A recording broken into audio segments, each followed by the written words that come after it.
opportunity to call every personnel, Biafra personnel or Biafra person serving in Nigeria Army, Nigeria Police, Nigeria Navy, Nigeria Air Force. If you are serving in all these institutions mentioned now and you are very close to Biafra land or you are in Biafra land, resign.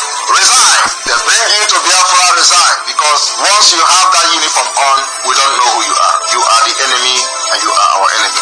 It's a last warning and last call for you to resign. If you are deployed to Biafra territory to kill, pull off your cloth and resign, and look for contact where you can contact me or some of your group if you want to serve the Biafra army or the Biafra forces. You are welcome. You will be treated and respected. Biafra will value you, and once you fight for Biafra, it is something that you should be proud of. So every one of you that are serving within Biafra territory, today is your last day. Both police, today is your last day. Army, today is your last day. Navy, today is your last day. Except you are not in Biafra land. If you are not in Biafra land, it is your problem. You can die in the north, that's your business. Just few hours ago, Simon Ekpa, the Prime Minister of the indigenous people of Biafra, has made a declaration stating that every Igbo man that is in the Nigerian Army, Navy, Police, and Air Force should immediately resign. Otherwise, the Biafra Defense Force was going to come after their lives. What's your take on that? You know, cowardice is defined in that Sunday Ekpa. Simon Ekpa. Yes, Simon Ekpa. Cowardice is his full definition. You know why I say this? When Odumego Ojukwu fought for Biafra, he was not in absentia. He fought Biafra with his full chest. For 3 years, he was on ground here in Nigeria fighting. Where is Simon Ekpa? In oblivion. Somewhere in the clouds. In Finland. In Finland, thank you. Come down here and give the command. They have been marginalizing us for so many years, and it is only 6 months that an Igbo man have said in that seat. Therefore, we are not asking for Igbo presidency. We don't need Igbo president for anything. We need secession. We need freedom. We have been through terrible times, experiencing marginalization more than words can tell, and we begin to wonder if the situation we are passing through is fit for human beings or for animals in the zoo. A commander of a force does not give command in absentia. Regardless of where he is, as I speak with you, Simon Ekpa makes decrees, and it happens. Where? In Nigeria. It happens where? In southeastern part of Nigeria. As I talk to you, it does not happen anywhere, because when you declare it at home, it is you who obeys it that is sitting at home. Then I travel around that place. I do my business around that place. Every Monday, I travel from Port Harcourt to Benue State. The road is free for me. Law enforcement agents are every part of that southeast. Soldiers still do their work there. Police do their work there. Civil servants go to work. So what are you saying? It is your mind who is connected to Sunday Ekpa that makes you sit down at home. Sunday Ekpa is not controlling anything.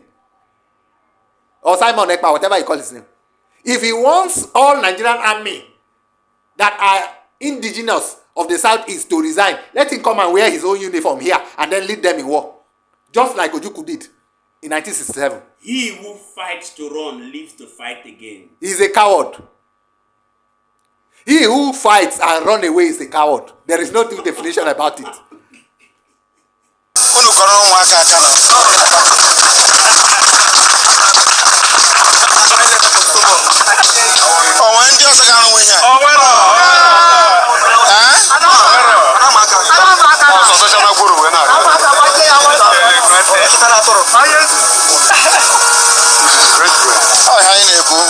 We can build a toy factory for them, so even at this age they can be very wealthy people. But because we are in Nigeria, that is why, despite all these creative talent and invention, they remain very poor. We all are poor. But I can assure you that any future Biafran government will judiciously and effectively utilize these talents on display to make sure we create employment, to make sure we create the necessary enabling environment for our children to grow up without fear of want. Do you see what Nigeria is doing to Biafrans? Our talents are being destroyed because we are in Nigeria. You can see what they have done. All over the world, in the Western world especially, we have Legoland. We have Toys R Us. These are multi-billion pound establishments. Why can't these young boys or their families enjoy the same level of quality of life as do those abroad? It's because we're in Nigeria. That is why these things cannot be showcased. That is why they cannot support him. Because we are in Nigeria. Very, very sad and very shameful. After looking at this, then you tell me to dump Biafra or to stop agitating for Biafra. Why should I do so? This is what they are afraid of. I challenge them to bring out their children to do the same thing. I challenge them to bring out, if they can bring out their children to do the same thing, then I'll stop agitating for Biafra. The Biafran struggle, of course, has its challenges, including within the Igbo society. Not everyone is in support. Recently, Nnamdi Kanu's demand that elections should not hold in Anambra State in November unless a date for referendum was given has pitched his movement against the influential Igbo groups like the Ohanese Indibo, an apex Igbo socio-cultural group who are opposed to Nnamdi Kanu's strategy. Ohanese Indibo is not speaking for us. Where we are Ohanese Indibo, when our people were massacred in Mpo, when our people were massacred in Igbocha, when our people were massacred in Asaba, where we are there, what did they do? What did they say? When our people were massacred and dumped inside the Zoo River in Anambra State, what did Ohanese do? They did nothing.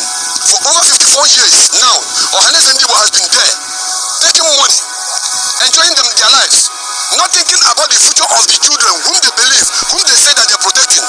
So Ohanese Indibo, they are irrelevant. They have nothing to tell us. They have nothing to do for us. Nnamdi Kanu is the only one.